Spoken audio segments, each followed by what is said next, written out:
Ano nga ba ang tinatago ni Elvis Presley sa second floor ng bahay nito at hindi ito pwedeng puntahan ng kahit na sino maliban sa kanya? Even if I'm dead, nobody will go upstairs. Mga kaibigan, isa si Elvis Presley sa mga pinakasikat na artist noong 70s na binansagan pa nga itong The King of Rock and Roll. Ngunit sa kasamaang palad, siya ay pumanaw noong August 16, 1977. Magmula noon ay nagsilbing tourist attraction yung bahay niya sa publiko at ang isa nga sa mga bilin ni Elvis Presley sa kanyang pamilya noong siya pa ay nabubuhay ay bawal pumunta ang kahit na sino sa second floor ng kanyang bahay na tinatawag nilang Elvis Presley's Graceland. May mga teorya na nagsasabing may sikreto raw itong tinatago na hindi pwedeng malaman ng publiko maski na ng kanyang pamilya.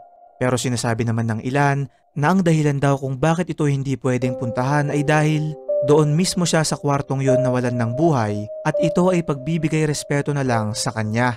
Hanggang ngayon ay bukas pa rin yung bahay para sa publiko at isang hiwaga pa rin sa atin kung ano nga ba talaga ang tunay na dahilan kung bakit ito hindi pwedeng makita. Ano sa tingin mo, kaibigan?